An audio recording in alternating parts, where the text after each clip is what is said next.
From NJ.com and the Heldridge Hotel, welcome to the Rutgers Rant, your one-stop podcast for the Scarlet Knights. With your host, Steve Politi, and Rutgers insider Brian Fonseca. Let's start shopping. All right, everybody, welcome back to the Rutgers Rant, brought to you by the Heldridge Hotel. Heldridge is going to host Let me try that again. The Heldridge is going to host a team during the World Cup. Did you know that, Brian? I did, doing our research for the World Cup prep. We're going to kind of go all out and covering the world's biggest sporting event in our backyard. And I can't think of a better place to accommodate the world's finest athletes and fans from around the world than the Heldridge Hotel in downtown, gorgeous, scenic, picturesque New Brunswick. World-class soccer, world-class hotel, world-class podcast. We all got that in common here. All right. Not sure what we're going to talk about in the world-class podcast, not world-class athletics. Unfortunately, right now, Rutgers coming off a loss to Indiana that kind of exposed where this team is. We'll talk about that. We're going to talk about the new defensive coordinator, same as the old defensive coordinator, which is nobody. We'll talk about that. We've got some financial numbers. If there's something Rutgers fans love to talk about, it's how much money the athletic department is spending. Wow, this show is not really setting it up for good stuff here. There's one thing we're going to talk about. It's the One Piece thing. We're going to dive into that, which I am fascinated by. That's going to be a huge topic on this podcast. Let's talk basketball, though. Should we start with that? Current, lost the game to Indiana, playing Michigan State tonight. Not great. What we've seen with the Scarlet Knights, another way to put it. And Steve Pikiell showed up to the press conference piping mad. And we haven't seen that too many times. If you're looking for something new, here's a mad Steve Pikiell after a bad loss to Indiana. Yes. First of all, we haven't done this pod in 2 weeks, and I was thinking we were just going to delay the podcast until Rutgers hires defensive coordinator. But the NFL season is basically over, aside from the Super Bowl. The college football season is over. It's been 53 days since Rob Smith and Zach Sparper have been fired, and there's nobody at defensive coordinator. When does the UFL season or Canadian Football League end? Are they waiting for a coach from that league? I am running out of thoughts on where this DC could possibly be. Who knows? I think this mystery is becoming, an international thing that people in Malaysia are starting to wonder. Do they still have the European Soccer League, the European Football League? Maybe he's one over there. They have to get him. Could be.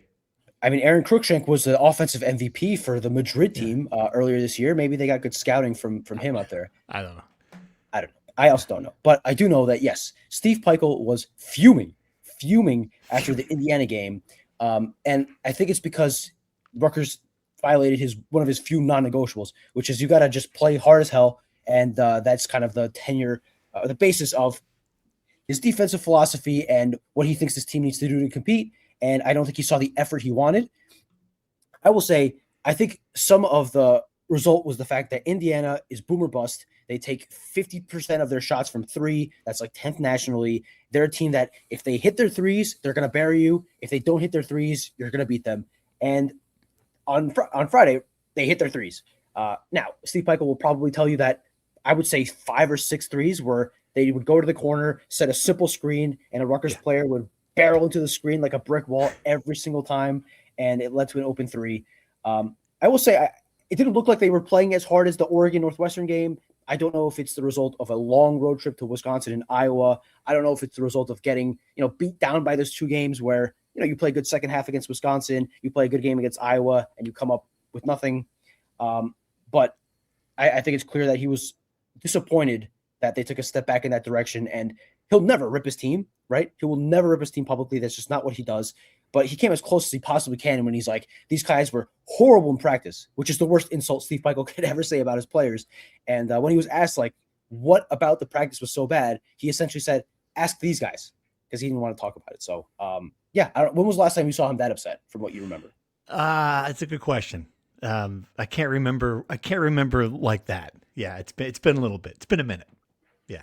Because he will always shield his guys, right? Even when he's really mad, he usually will shield them and keep that in-house, but he was almost bursting. Yeah, and I can't tell. Sometimes I think he's playing the role of a college basketball coach when I don't think he was pretend mad, like I better show up at this thing mad, or I'm gonna, I've got to come up with something to write these stories. I don't think it was that. I think it seemed like he really was mad.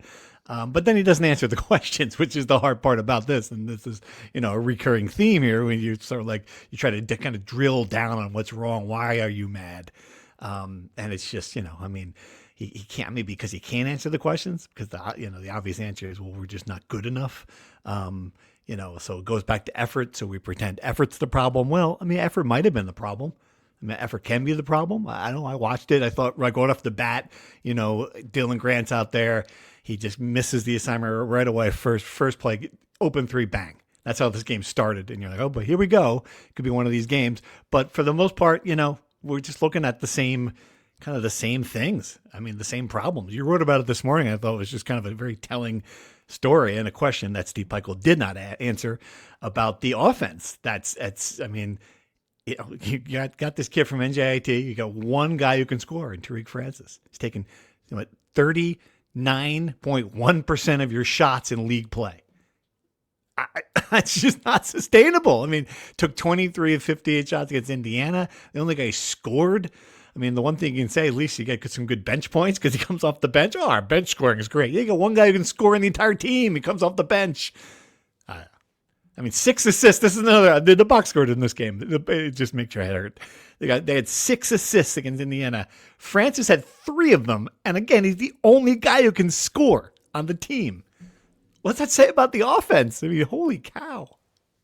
Yes. And this is what he did at NJIT. So I guess in hindsight, if we had, expected him to play a similar role at Rutgers, this was kind of foreseeable. Last year, he was 5th nationally in usage rate and 8th nationally in percentage of shots he takes when he's on the floor, right? So this is a guy that you put the ball in his hands and tell him, do something. And honestly, I am personally surprised at how well he is at playing that role. Like, he gets buckets, man. Like, absolutely gets fouled. Exactly. He gets to, not all bad shots. Compared to the rest of the team, he gets shots at the basket, at the rim. He's not taking, they're not all fadeaway 15-footers. He gets shots. A lot of them are bad shots. He's in the 99th percentile nationally in mid-range jumpers. Oh, is that right? Okay. Yeah. I take it back then. But I will say, considering the fact that Rutgers has 0 spacing, right? They just refuse to shoot threes, and they don't have a center they pass the ball to. They're like in the 6th percentile nationally in post-ups, right? Or 26th percentile nationally. So they don't get the ball inside to their center. They can't shoot on the perimeter, or they refuse to shoot on the perimeter. So the spacing is essentially 5 guys packed into the paint. And still, he's able to use shot fakes and body movement and finish through contact. And if Rutgers didn't have Tariq Francis, they would be averaging 30 points a game, right? So I think he's playing his role really well. I think the fact Rutgers is in a position where they need Tariq Francis to essentially be Corey Sanders on Peichel's first 2 teams on steroids to even be competitive is a bad sign, because even when you get a game like he had on Friday, you need an elite defensive performance to put yourself in a chance. And a very telling stat to continue on your theme that Steve Peichel brought up that was shocked me because I didn't realize it until he mentioned it. Rutgers had 5 fouls. Totally, 5 fouls. He is 100% correct that you should have 10 fouls automatically by accident just for getting in a guy's face and being physical, running through screens 100%. Or whatever. How does that even happen? I know. And it reminds me, it's funny. And I know there's a lot of crossover Rutgers Devils fans, but the Devils lost a game to the Islanders a few weeks back where they had 0 penalties and they lost 9-0. And you're listening to the game, you're watching the game. It's a very similar thing, a different sports completely. But like Ken Danico is not mad at 9-0. He's mad at 0 penalty minutes. Like, you would think you would just go up there and just kill somebody for, all right, enough. Like, just knock someone on their ass, just out of frustration, out of anger. Like, yeah, that's 5 fouls is bad. That's a really telling number. 40 to 27 in rebounding is a product of the 5 fouls. You're not getting in there. You're not getting over the back. You're not doing things in the paint, the dirty work in the paint. You're not knocking people down. That's not good. Dylan Grant, 12 minutes. Like, I get it. He's been sick, and but we're in this gray area, Brian. We're trying to figure out how to talk about teams that are professional basketball teams. And he's your highest paid player. I'm certain he's your best player coming into the year. He's been terrible. Like, I don't know what you do. Like, he's a paid athlete at Rutgers. He's been awful. And it sucks. I get it. He's still a young man. He's in college, but we look at it differently now. all right, you were counting on him to be something he's not. So now you're trying to, he's still in the starting lineup. You can't count on him to play defense. He comes out, he's lethargic. He's not into the game. He's not hitting shots. He's not doing the dirty work. He's nothing. And there's these things that you're like, all right, well, like, how do you recover from that when you're Rutgers? You don't have anybody behind him that's good enough to play at that level. You know, it's amazing they've won a couple of games without him. So there's just a lot going on with this team that you know, that's a problem. I think you hit the nail on the head, just in the sense like he doesn't have help around him, right? That doesn't help to be the guy on a team with a very low level of talent isn't helpful. But I think the bigger thing is that he is being asked to play a role that he is either not ready for or just not at that level, right? You're the number one guy on a Big Ten team has to be really, really good. Yep. He's just not there yet. And so, you know, that's not his fault necessarily, right? It's not like he said, I'm going to be the number one guy at Rutgers. He was put in that position. And I mean, to an extent, it's his fault that he's not even close to living up to that, right? Like he's probably playing at a lower end of what could be expected. But the reality is also when he is your number one guy, your ceiling is pretty low as a team. And yes, the flu thing does give a little bit of a mulligan there, whatever. But I agree that even before the flu, he has not exactly been living up to expectations. But is anyone on this roster outside of Tariq Francis doing so? No. Yeah, you're absolutely right. Yeah. And then you have a coaching staff that is not putting them in positions to maximize their talent. You know, when you rank 169th nationally in adjusted efficiency and 338th in effective field goal percentage, we could talk about it. I know you're writing about it, about the jump shots, about the shot charts, about everything about this offense that is just inexplicable. We get asked this question every time we ask for questions. What is Rutgers' offensive philosophy? There is no, we don't know.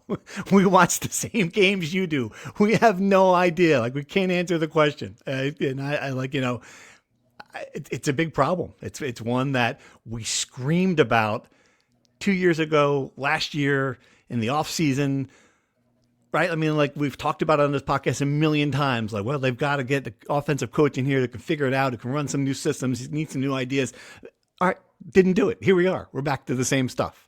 And now when you don't have good offensive players and you don't have an offensive philosophy that maximizes the players you do have. So maybe you have a guy who can do one thing well, or, you know, a couple of guys who can shoot 3-pointer. Like some of the teams you see, like, it's not like all these teams out there across the country who are scoring 85 points a game have NBA players. They've just figured they just have a system that works for their talent. Like Rutgers doesn't have a system at all. Forget work for your talent. So now you don't have guys who can score. You don't have natural scorers. You don't have a system that takes advantage of them. That's how you end up with a 5'11" guard from NJIT taking 40% of your shots. That's what happens. The one kid who can score, you put the ball in his hands and you say, okay, that's all we got. We got Tariq Francis. Good luck. You know, I think it's going to work against, you know, it's going to work against a bad team. Maybe work against Oregon in the Big Ten once. Yeah, Indiana, Michigan State, forget it. Like here they come. Wisconsin, forget it. Michigan State has the number one defense in the country, efficiency-wise. Yeah. Tomorrow night might be a rough one.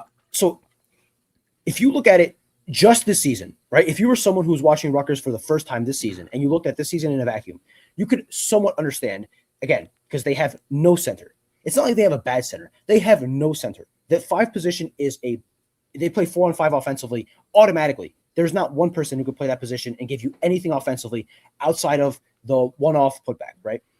They don't have 3-point shooters at a high level. They have a couple guys shooting really well. The volume is really low, and that in and of itself is a problem, but they just don't have anybody that can dependably hit a 3, right? So that really limits your options offensively. That would be understandable if this was a one-off thing. This has been the thing for the entire Steve Pikiell tenure, which, by the way, has had essentially the same coaching staff for the entire tenure and the same people implementing the offense for the entire tenure, which is why this offense looks like it would fit into the NBA in 2002, right? I used to think maybe the mid-range jumper obsession was a product of the lack of talent. I am now clearly convinced that it is a purposeful thing. It is intentional that they take these shots, and it's not by accident, right? You don't do this year after year, roster after roster by accident. Because even when you consider that they had individual talent, when they had Cam Spencer, who in the moment we knew, in hindsight, the best offensive shooter Rutgers will ever have. The guy is an absolute beast. And the fact Rutgers finished, let's look at their offensive efficiency number that year.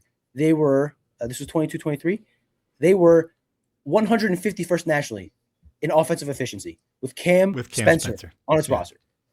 Right. And the guy shot on threes. Cam Spencer shot 43.4% on threes on 166 attempts. They had Cam Spencer, and they did that. And even with Cam Spencer, they were dumping the ball into Cliff and making him do post-ups when that really wasn't his thing. They were taking a bunch of mid-range jumpers. The Geo Baker era, when they were playing really well under Geo Baker, Ron Harper was a great three-point shooter. That helped. Miles Johnson was a good interior scorer. Mm-hmm. But every iconic moment from that period was Geo Baker hitting a mid-range jumper. They got the most insane run of him hitting clutch shots from the mid-range, right? Yep.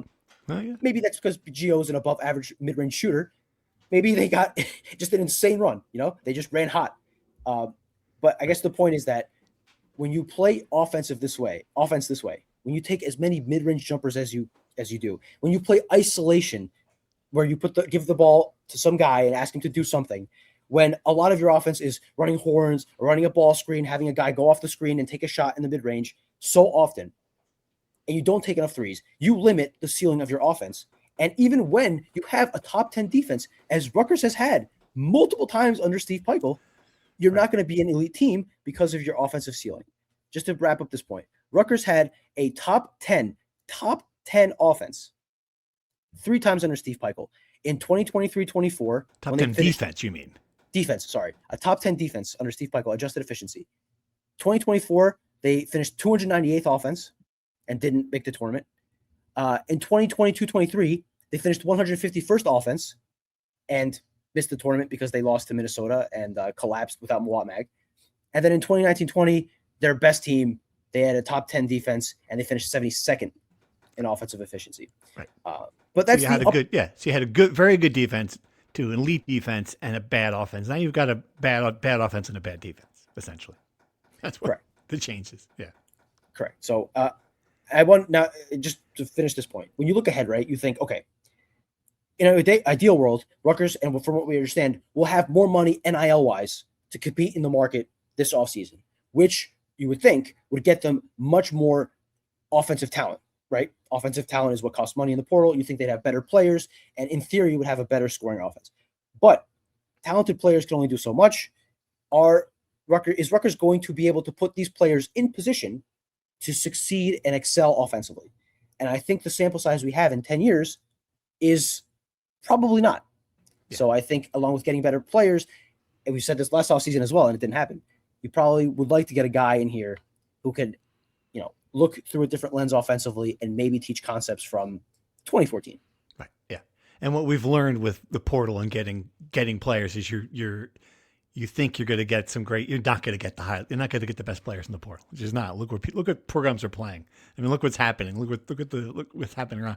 Even if Steve Peichel has more money, he's still not going to get the top level guys who can generate their offense. We had 2 of them. You had Dylan Harper and Ace Bailey, and you were bad offensively.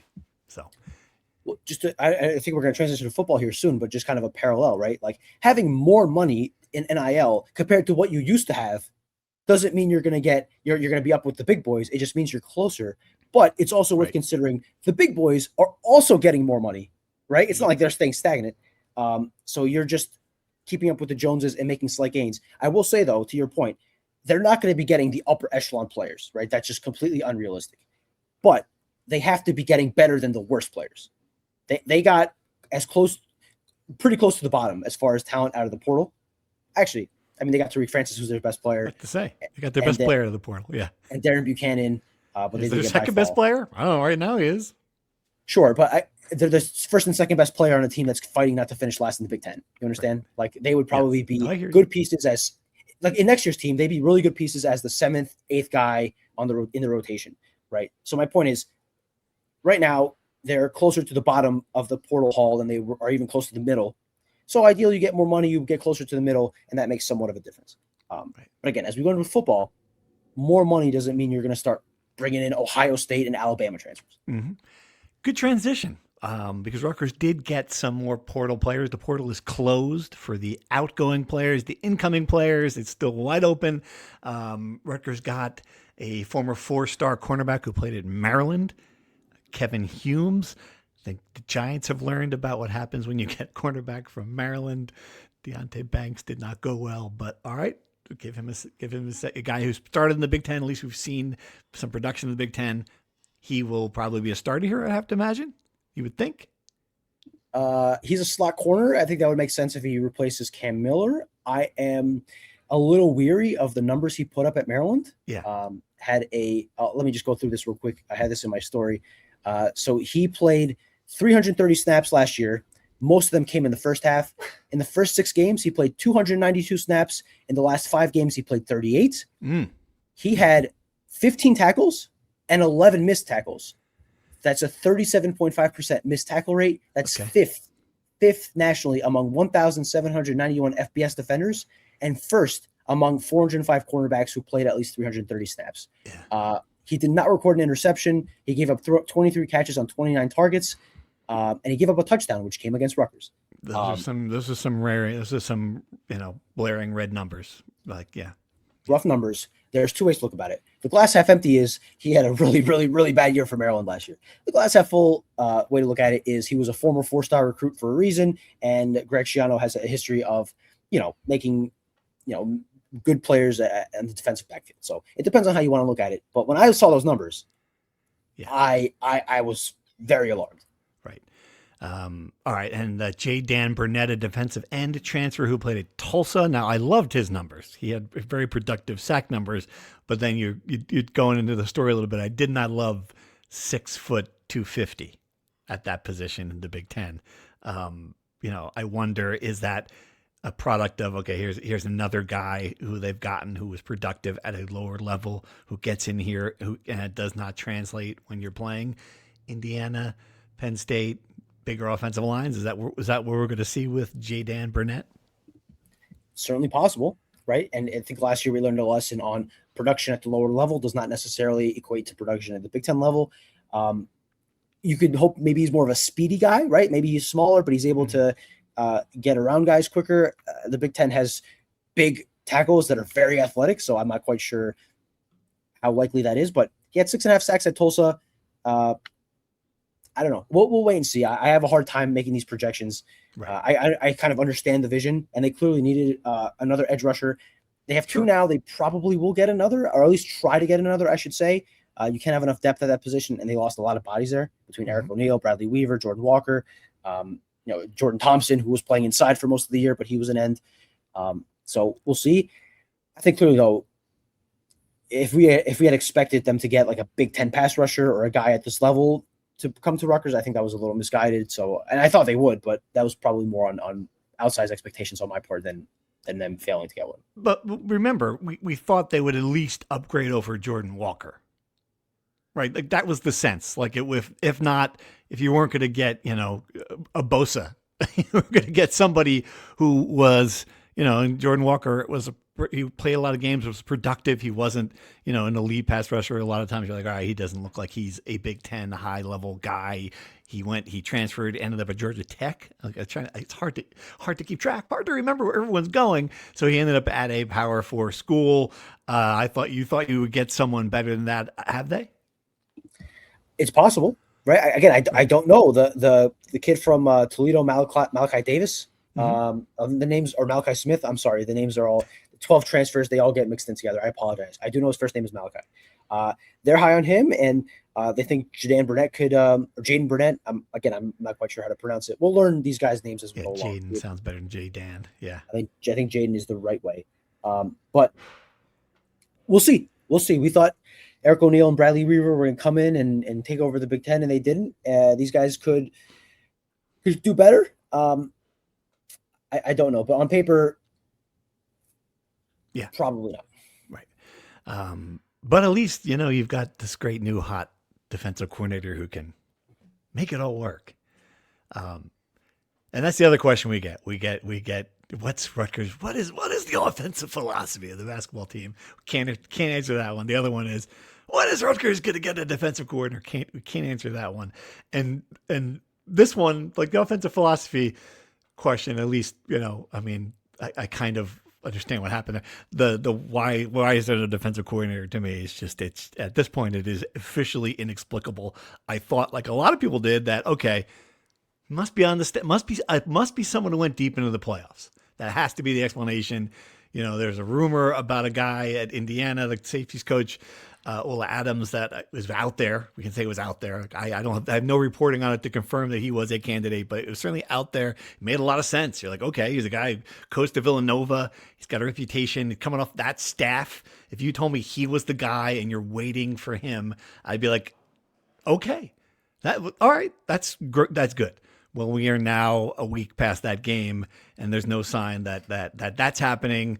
Yeah, I don't know. Like, it doesn't make any sense. I made a note of this, just almost jokingly, but and I get it's a different sport, but the Giants just named Denard Wilson as their defensive coordinator.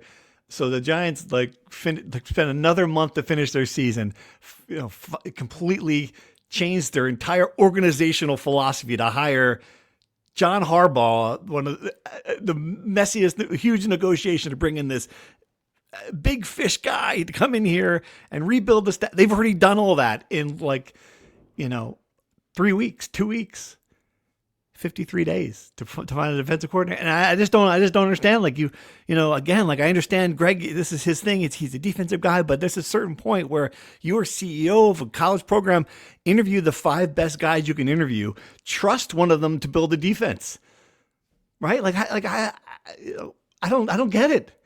It's not like you're paying well. Like, people are like, maybe they don't pay enough. No, there's plenty of money to pay these guys. You're paying Big Ten salaries.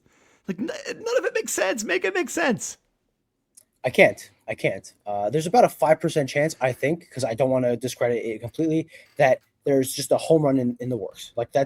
I don't think that's impossible. Where? I think it's incredibly unlikely. Okay, I'm just covering our ass here. That if he hires the reincarnation of Phil Parker or whatever. Here's the thing: no one knows anything. There's nothing coming out of that building. It's like the Kremlin. Nothing comes out of there. So. Right. We're left here to kind of speculate and wonder. That's my 5%. My other percent is Greg is a very structured guy. Maybe his entire focus was on the portal, and now he's shifting to defensive coordinator. Right. The snowstorm happened this weekend. They couldn't have visitors. Maybe he's like, all right, now I have time to look into the defensive coordinator thing. I don't think that's happening. Again, I'm mostly joking. But I don't know. We are running out of plausible explanations. And I think we didn't joke. We speculated maybe that he would name himself the defensive coordinator. But at this point, if that's the case, I don't see why he wouldn't have done it already, right? Because if he was going to do that, he would have just done it, and he would have hired the 4 or 5 open roles on the defensive coaching staff. So that seems less plausible to me. The Ola Adams thing, it's been a week. Unless they started discussing and negotiating after Monday, because obviously he didn't want to talk during but the thing is, the day after Indiana won a national championship, their strength and conditioning coach went to Tennessee. So it's not like Cignetti was putting these guys in a hotel and barring them in there and not allowing them to. So right. I don't know. I will say, I want to test your confidence. What's on a scale of 1 to 10, what is your confidence that Rutgers at the end of this process will end up with a defensive coordinator better than Rob Smith? I mean, 0. Because I don't know. If it's Greg Schiano, it's a better defensive coordinator than Rob Smith. I get that part of it. If it's anybody, Rob Smith was really bad last year. If it's somebody else that we don't know, replacement level, it would be hard to imagine it being someone worse than Rob Smith. I get it. I understand your question. So yeah, you should still be able to get a better defensive coordinator than Rob Smith. I'm now just talking about the process. That doesn't make any sense. Now I'm on that part of it. It just, I just don't understand it. I just don't, I love it. Maybe he's hard to work for. Maybe that's part of it. It's just difficult to get candidates in here. Maybe he's very picky. I'm sure he is. But again, you have a job opening. This is like every business in America. You have a job opening. You identify the best available candidates. You interview them and you hire one. I don't know, right?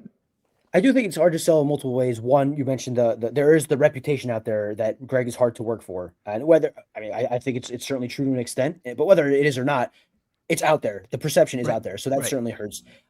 Rutgers does not have a lot of NIL to work with, which will hamper the talent on the roster. Which, if you're a defensive coordinator, and Rutgers is not going to hire an established defensive coordinator, right? They're probably going to hire an up-and-comer. If you're an up-and-coming coordinator with career ambitions beyond Rutgers, you have to kind of think, okay, I'm going to Rutgers. I'm working with less than ideal talent.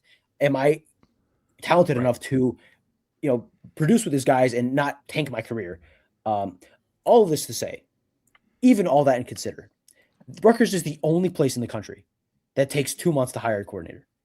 It's the only, and it's not like this is the first time. It happened with Kirk Shiraka. It happened with Rob Smith. And after you think Greg Schiano would learn his lesson with the Rob Smith debacle, which he sounded like a guy who did, it's happening again, right? Why is Rutgers the only place that this happens? Greg, it goes back to Greg Schiano, and I just can't explain it. I can't. And I've said it on this podcast before. I think it is a mistake for him to be DC. And I just, from the program standpoint of, you've got to be the GM, you've got to be everything a college coach is, and everything a professional coach is, and everything a GM is in professional football wrapped into one now.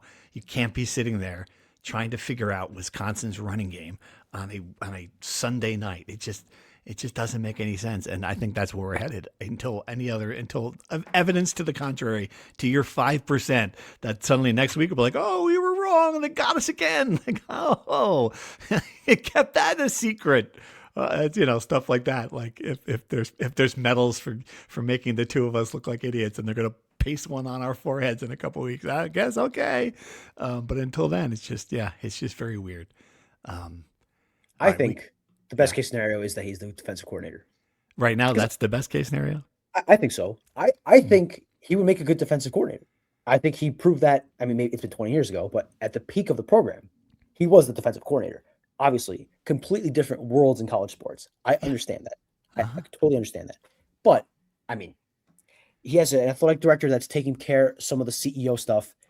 And ultimately, you'd rather have a guy who can lead a decent defense and him taking some stuff off his plate as a CEO than hiring some schmuck who can't coach a defense. And sure, Greg can be a CEO and raise money and figure out the roster, but who cares when you have a guy who's going to lead another horrible defense? You understand what I'm saying? I have an assignment for you then. Could you give me the list of all of the top level Power 4 coaches who are also a coordinator?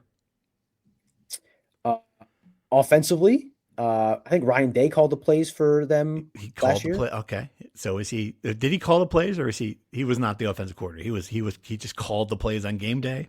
Is that not what a coordinator does? Isn't that the essence of a coordinator? I mean, you're building the game plan too. You're running the practices. I don't know. Like, it seems like, I don't think you can call the plays if you don't know the game plan, okay. Right? All right. So let's draw it at that point then. If you're calling the plays, you are then essentially the coordinator. Dan Lanning, was he calling the plays? Dan Lanning's more of a defensive guy. I don't know if he's calling the defensive plays. That I don't know. You know what? Let me dive a little deep into that, because before we know it, he might be naming himself the DC. But again, If he's going to do that, it doesn't make sense to me unless he's currently building his assistant coaching staff, because they have 4 openings. And I understand that at this point right now, it's winter workouts. Spring camp doesn't start for a few months, but they're on the road recruiting. Like they got their first commit for the 27 class out of high school. They've been in the portal for a month. And as much as you could say that the portal kids care a lot more about NIL than who's their coordinator and their coaches, like I 100% agree with that to some extent. Like, if I'm going to be playing on a new team, I would like to know who is going to be my coach as a defensive coordinator. Sure. Would you not think so? You would think. So that's why the naming himself makes less sense to me, because if he was, I just feel like he would have 2 or 3 or 4 defensive coaches already hired to work under him. So I don't know. Okay. One person they did hire. Let's good transition here into the money part of this. Dan the NIL man they hired. I don't know his last name. I don't have to know his last name. Dan the NIL man. It's all I need to say. If I type that into Google, we've got it. Dan with 2 N's. The second N stands for NIL.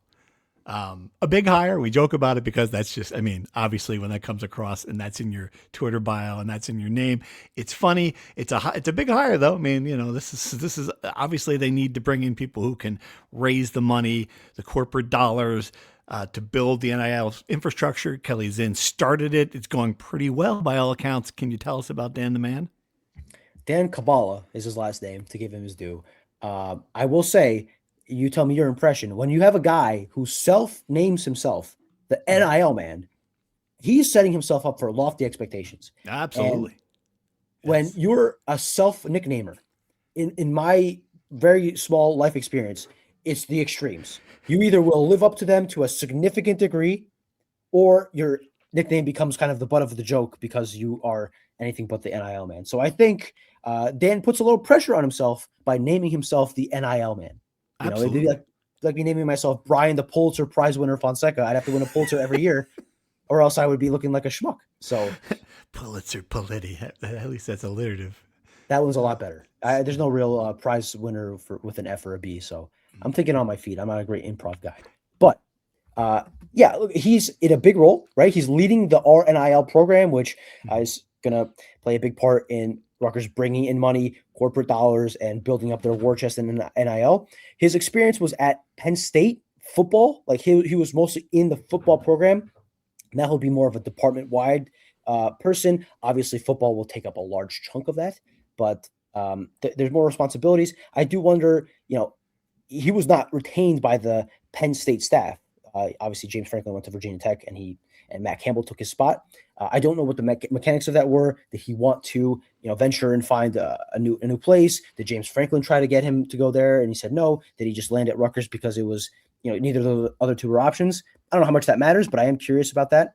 And I'm curious about what exactly Kelly Zinn puts as his goals. Like, how much does he need to raise? What's the floor for expectations? But I think ultimately it's a good sign that they're making these hires and expanding the staff, because Rutgers has to keep putting focus on this. Right. Absolutely. Yeah. And especially now that it clearly there are still no rules. Like, that's the other part of this. Like, this is happening, the backdrop, all this optimistic feelings that, there'll be a clearinghouse and they'll be leveling the playing field, and that Alabama wouldn't openly recruit professional basketball players and bring them on after an Alabama judge who's a booster approved. Like, this stuff is going on now in college sports. It's never been worse in a lot of ways. It's incredible. Like, it's just amazing. I do want to note, let's not throw stones down in Tuscaloosa. The judge in the Jet Elad case was a Rutgers grad. I don't know if he was a booster. I don't know if he was showing up to Rutgers games as a student, but let's not pretend like that's an SEC only thing. It happens everywhere. Right. If you're smart. At least there was, like, in that case, like, a leg to stand on.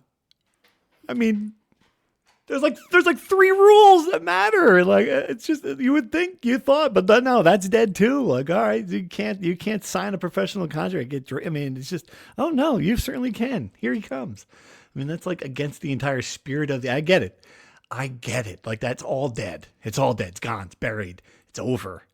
But still, there are some that just make your head explode, and that's one of them. I mean, you just see, and it's not just my head explode. Like, I love it. Danny Hurley, tweeting out the scene from Back to School with Rodney Dangerfield telling his son he's going to college.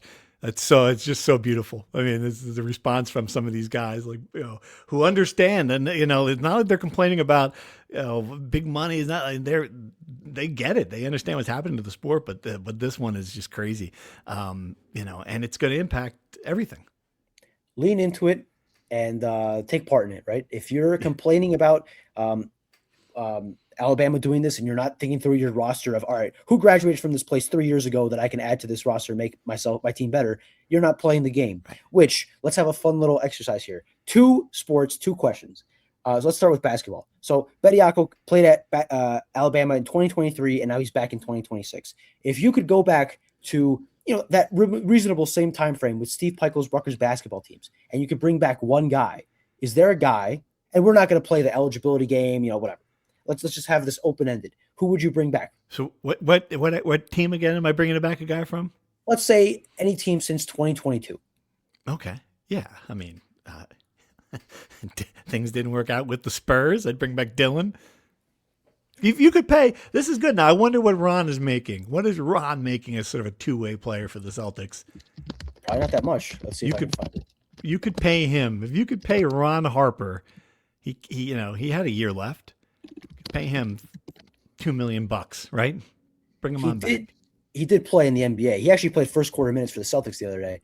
Did he really? Wow. He did. Huh. So he signed a 1-year, $2.3 million contract. Can't afford Ron. Correct. Bring back Gio for his 6-year. Oh, here you go. Miles. Let's bring Miles. You need a postman. I think I would go with Miles. Cliff at this point, I'm sure he's playing overseas. You could tap him, but he's played 5 years already. Correct. Mawat Mag also played 5 years. Yeah. Cam Spencer probably would not choose Rutgers as his first choice if he came back to college. Yep. Caleb played 5. Caleb McConnell. See, this is the thing. Everyone thinks it's sweet. Alabama just picked a random guy that used to play there. You got to figure out a guy that fits into the parameters. It's not like there are no rules. Yeah. There are still some rules. Yeah, and now another one with no rules. I think we're going on the same page here. Yes, we are. Mohamed Touré coming back for his 8th year. Doctor, philosopher, whatever title, Esquire, Mohamed Touré Esquire, PhD, whatever title you want to give him. Back for his 8th year, which, to be clear, he has earned because he took a redshirt year, he had a COVID year, and his knee snapped in half twice. The guy had to relearn how to walk, and he's playing college football. I think he's earned the right to get back on the field. Led Miami in tackles last year. Huge play against Texas A&M to help them make it to the national championship game. Good for Mohamed Touré. I am not trying to belittle his move, but he's back for an 8th year. Yeah, I talked to him. I remember this. No, before we move on, I remember interviewing Mohamed Touré after, I think, the 4th one. I don't remember. One of them, he had gotten hurt. He was trying to decide. The frustrating. I remember talking to him about it, and he was like, "Yeah, man, at some point." Like he was like talking about like, at some point you gotta be done with this, I'm like, I got a kid, I got like he was like the old man, and I'm like, I understand. And he came back, and I remember seeing him at the spring practice, and I'm like, back for one more. That was 3 years ago. I mean, you could get another degree. College, it was the best 8 years of my life, man. I love it. Let me tell you this: Mohamed Touré had a son while he was at Rutgers. Yeah. Do you know how old his son is? Messiah? His son Messiah? You're gonna tell me he's playing for Tulsa now? No, he's not quite that old. He is 6 years old. He has a 6-year-old son that was born while he was at Rutgers. That is insane. His freshman season started. Chris Ash was his head coach.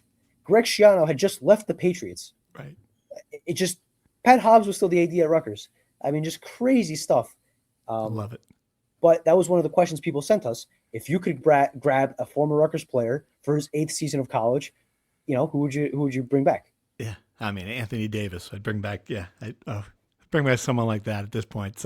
Someone who could play. I mean, I guess so. It's got to be someone who can still play. I guess that'd be a good. So if Anthony Davis is retired, man, I don't know. Who is it? Who's the answer to that one? That's a good one.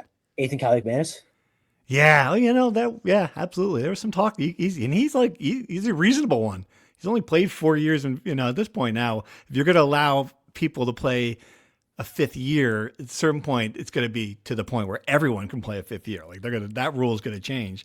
It's not going to matter if you redshirt or not. I mean, I think that's on the cutting block. It looks like Ethan has moved on, but at this point, it'd be tough to bring him in. You just sign a quarterback. But yeah, absolutely, he'd be an easy one. Because he did redshirt, so he did play. His clock was 5 years, but he only played 4 years. He played 4 years in 4. Right, in 4. He redshirted the first year. He played 4 years and 5 years. Yeah, but in a row he played 4. Yeah, gotcha. Right, 4 and 5. Correct. But yeah, I think him obviously because he was the best quarterback they've had in 20 years. But they're probably Kyle Monungai. No, Kyle Monungai did not leave early. I apologize. But I mean, Mo Touré's on his 8th year. Give Kyle Monungai a 6th year. Who cares? Kyle Monungai, Holland Pierce, some like a linebacker. I need a Tyrone Powell. Bring him back. There you go. He'd be a good one. Absolutely. Robert Longerbeam. Bring back the whole band. Make a Greg Schiano all-star team. Bring them all back. It'd be great. I love it. College sports, man. What is happening?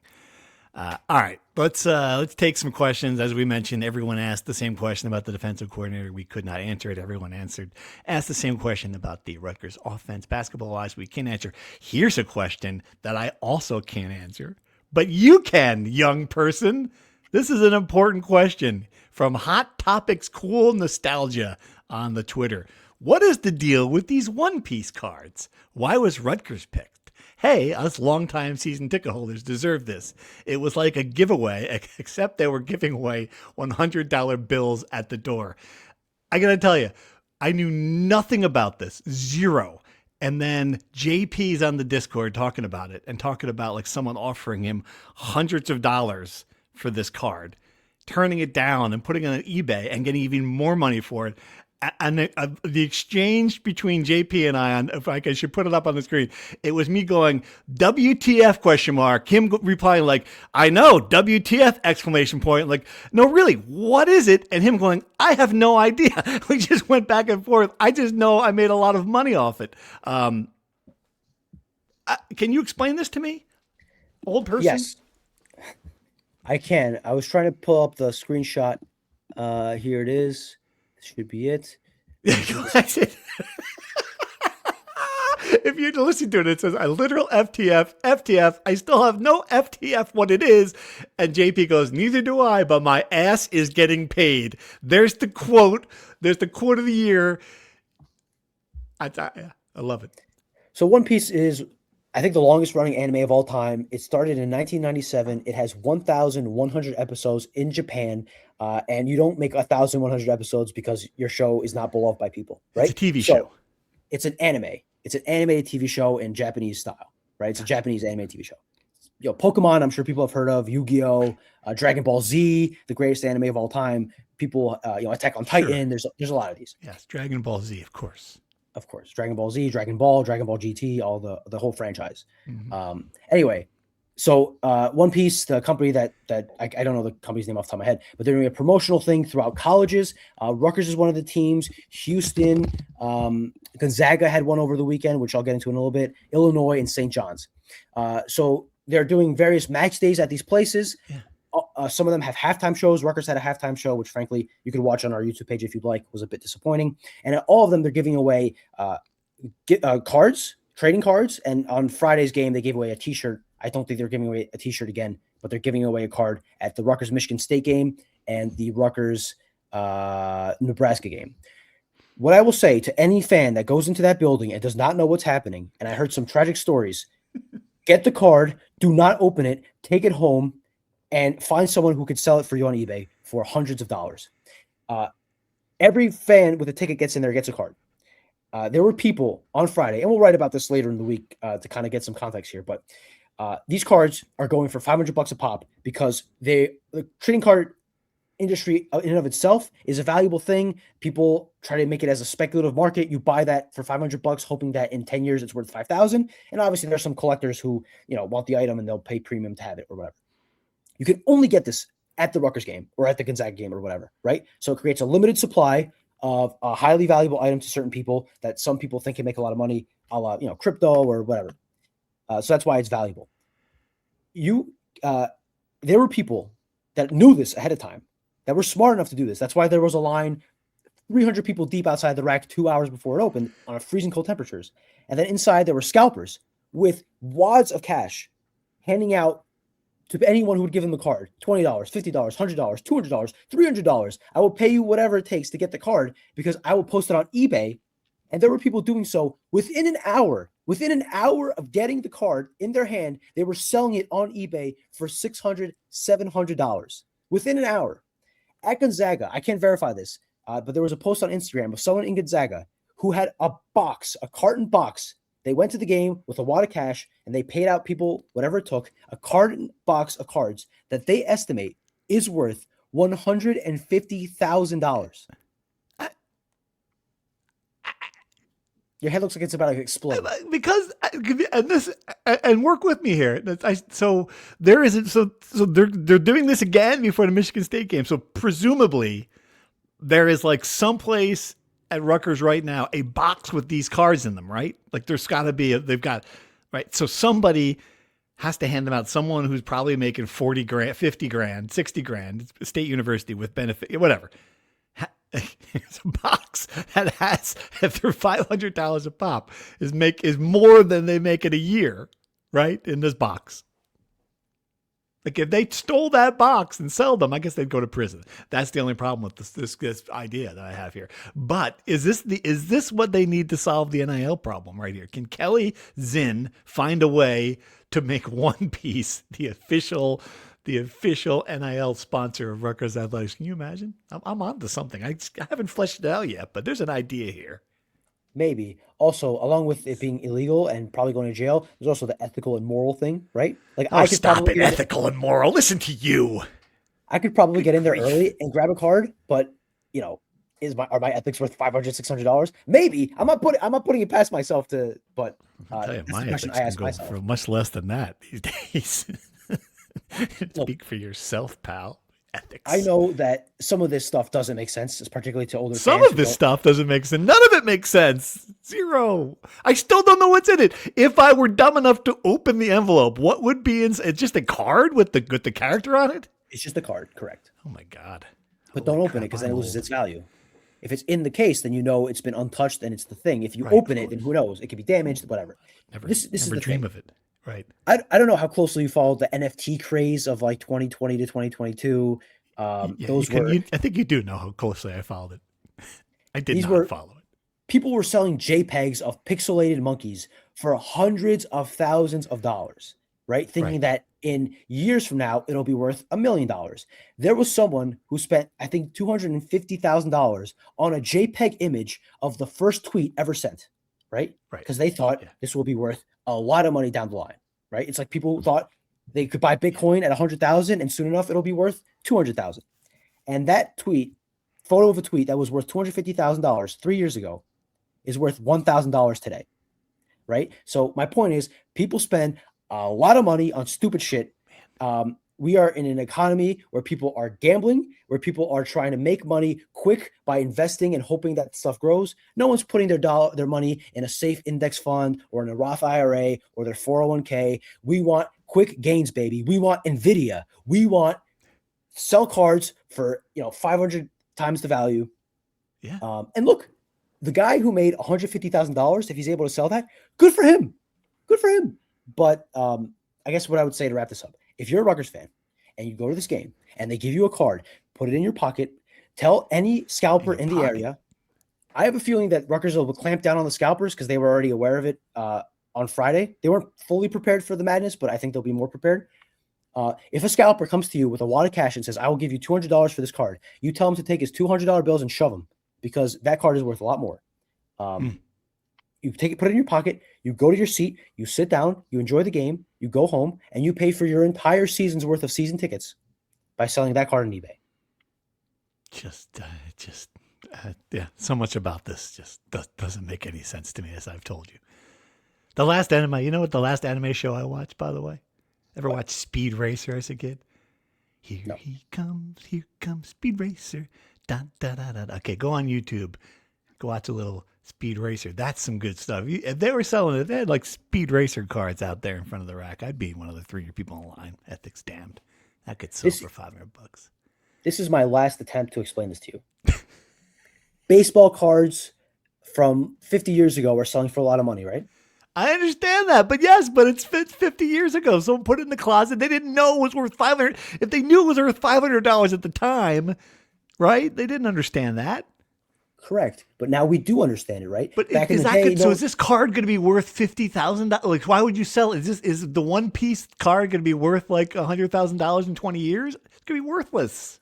Isn't this kind of like any other market, right? Like, you could be the guy that buys it for $500 today and hope it's $50,000 in 10 years. Right. So what would you do if you got your hands on one of these tomorrow night? What would you sell it immediately? Would you take the $500, or are you putting it in your attic and you're going to come back in 20 years thinking that you're going to pay for, little Brian's Rutgers education, which by then would be $375,000 a year. I choose to believe by then we will have common sense, free public education, maybe even free public health care. Who knows? There we go. Not a lot of reason to have faith in this country that something like that would happen. But anyway, not to go off on my tangent. I think, sell it today because I don't think it's something that will, greatly appreciate in value. I just don't see it.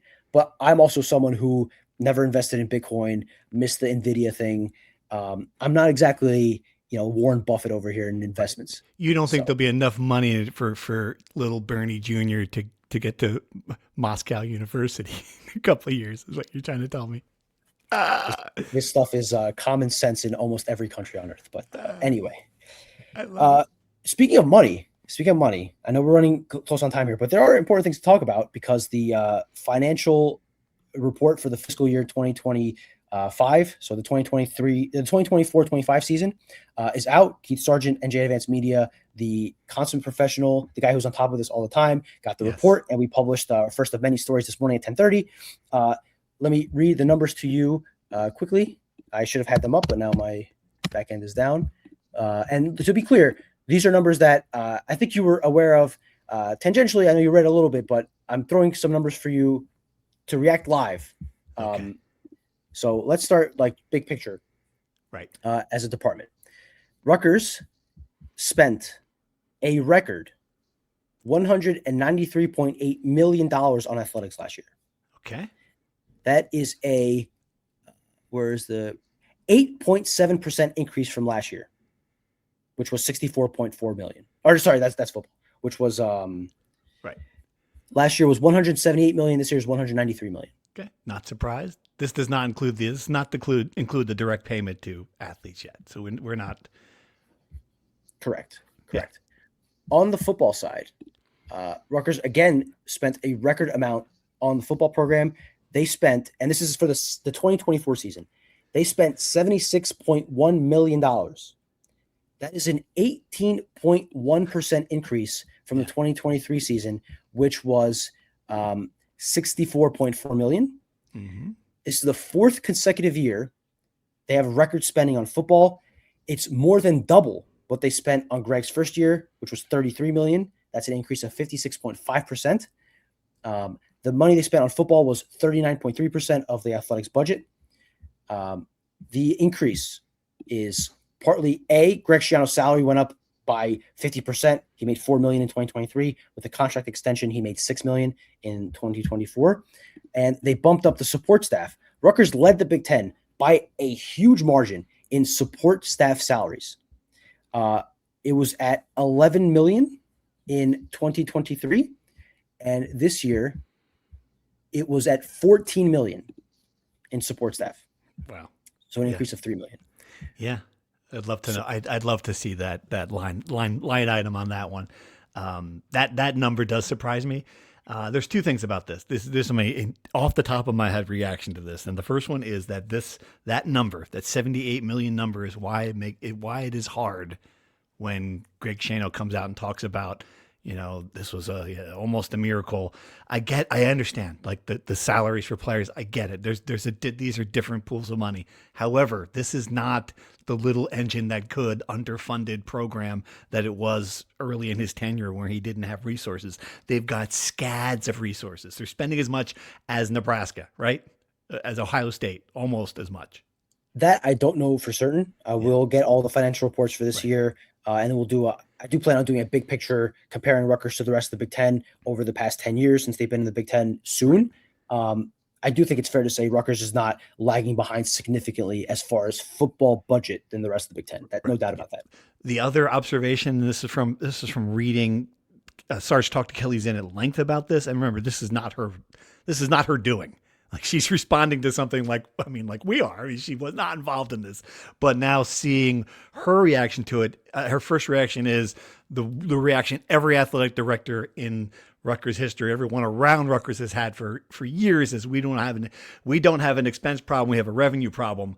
That's her first reaction. But what I thought was interesting in diving into Kelly's comments, and I'm sure Sarge will write it, was also this sense that they are taking a look at what they're spending on now. Right? Like, this is part of the review. Like, the biggest thing, by far the biggest thing they're doing is trying to raise more money, trying to get to the point where they can up the number that they're giving the players, the salaries. That's the entire game now. But I do like the fact that they are looking at it. They're really taking a look at what Rutgers is spending on now in football and whether or not the money they're spending, where it's going, and if it is indeed going toward, where they need to get better. And I think that's important. I think that's like a review that has to happen. So those are my two big takeaways of those numbers. What about you?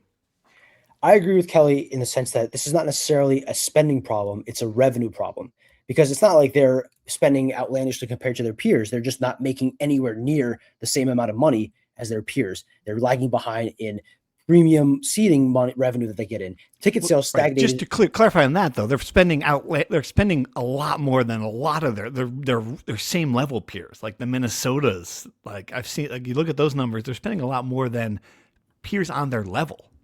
Certainly in support staff. There's no question about that. Again, I would have to go back and look at I don't want to make a broad stroke here because I want to see all the numbers first before making a definitive conclusion. But I guess just from a Rutgers standpoint, the ticket sales numbers have stagnated for 2 straight years. They're not making money off donations, which part of that is because they don't have premium seating, which would require donations that a lot of schools do, like Nebraska, like Ohio State. Like that's a lot of revenue sourcing. So they need to close the gap there somehow. That is as big of a problem. I don't foresee, because this is just the reality. People aren't going to spend less money. The number is only going to go up. And Kelly's admitted to Sarge that the number is going to top 200 million next year. It's inevitable. They're going to spend more money. They need to make more money to close that gap, right? Because everyone else is going to spend more money. Ohio State isn't going to take a cheap year. So they got to close the gap. And she's aware that some of that is what her predecessors weren't aware of, that sometimes you got to spend the money to make the money. You got to spend the money on rehab, on improving the stadium, on creating more premium seats at Jersey Mike's Arena, on all of those things that you lose money now, but over the years, it's an investment that pays itself off and more. And I'd have to think about other areas where they can make up the money, because there's got to be, just giant holes in like parking and concessions. I know people think they pay a lot of money in parking, but I mean, the big one is luxury seating. It's the high-end luxury seating that don't have, that other places have. Like that's a big number that, and it was, in fairness to Pat Hobbs, believe me, sentences you don't say often, it was what he was trying to do as well. And I think you're going to see some things, talking a lot about the press box side of that stadium, finding a way to do things smartly there. I think they're trying to find ways to do that at the rack, which is a big challenge, to do that at the rack without losing that building's identity. It's an old building already. It needs just your basic, we talked about bathrooms and just regular stuff before you get to sushi rolls, right? Like there's a long way to go from making it a place where you're comfortable and a place where you're a luxury experience. So those are big challenges for her. And I think she's taken them on. And based on what she said in the interview with Sarge, I think in a couple of years, like that 26, 27 year is when she's confident, comfortable, or should say 27 year, fiscal year, whatever that is, that she's comfortable, the numbers will start going in the right direction. So 2 years from now. So not for the 2026-27 season, because the next fiscal year will be for this current season. Right. The fiscal year stuff get me all jumbled up as well. So don't worry about it. Yeah. Again, the other major area, and part of this is premium seating and all that stuff, because people will have to make bigger donations to be able to lock up their spot there, whatever. But the gap between what Rutgers receives in donations compared to its peers is enormous. Yeah. There's not a word I can think of that makes up for it. Rutgers, right, but it's always been, and it's compounded over the years. Rutgers, I think, with this year, in its first 11 years in the Big Ten, has made $75 million in contributions. Big Ten teams are averaging this year $39 million. So every 2 years, the average Big Ten team, I should probably use the mean instead of the average, because Nebraska and Ohio State bring the number up. But the point is, these teams are making more money in 1 year or 2 years than Rutgers has in 10 years in the Big Ten. There was 1 year, I can't remember exactly which fiscal year, Nebraska made $70 million in donations. $70 million. Yeah. Okay. So Rutgers has to close that gap with donations. I don't know how to do that. I sincerely don't know. I don't know how they're going to find a guy, how they're going to create the infrastructure that will force people to donate more money through ticket licenses. I don't know. But that is clearly an enormous gap they have to fill. Right. It is. It's the whole thing. And that's why Kelly Zinn has the hardest job in the Big Ten. All right. Anything else you want to talk about before we wrapped up? We didn't talk about Indiana's winning the national championship. Because I wasn't surprised, which is the craziest part about Indiana winning the national championship. I wrote a column about it. People kind of pushed back on it. I'm curious what you think. Did that give you hope if you're a Rutgers fan? Because for me, it is no longer just, it means Alabama's going to win because they're Alabama. Like Indiana can win it and turn it around in 2 years if you hire the right person and you give them the right resources. Two things. It wasn't just money. That's the thing. It was a lot of money, of course. But it was also Kurt Cignetti. It was also a smart person who figured it out. Like, they didn't have the highest payroll in college football. He said the best team. Do you think does it give you hope as a Rutgers fan, or does it make you even more depressed? No, it doesn't give me hope. No. Because Indiana in 23-24 got $23.6 million in donations to the school. It got $19 million in the year before. It got $61 million in the 2022 fiscal year in donations to the athletic department. Again, in Indiana, in 1 year, years before Kurt Cignetti showed up, got more money in donations than Rutgers did in its first 7 or 8 years in the Big Ten. But they sucked. They still sucked back then. They sucked, right? But when you got the coach in place, yeah, and you had the support, then it worked out, right? Okay. If Rutgers hires the next reincarnation of Nick Saban like Indiana did, I think he's going to have to spend 5 to 10 years building the infrastructure before things could come to fruition. So, no. And again, the Indiana thing is a borderline miracle, okay? It is. This is like when Leicester City won the Premier League. Is whole city going to imagine, oh my God, we're in the second division, we're going to win the championship, and then we're going to go to the Premier League and we're going to beat the big boys? Sometimes stuff like this just happens out of nowhere. You know, I shouldn't say that. It didn't happen out of nowhere. It happened because of a lot of things, but it happens when we don't expect it. So no, I don't think. I think any Rutgers fan who looks at Indiana and says, if Indiana can do it, Rutgers can do it, they are setting themselves up for years and years and years of painstaking suffering. Because, let's face it, in my lifetime, I just cannot imagine it will happen. All right. If Rutgers makes the playoff in my lifetime, don't you think that would be a massive achievement? Of course, that's possible. Like, expand that to 16 teams. That's what I'm talking.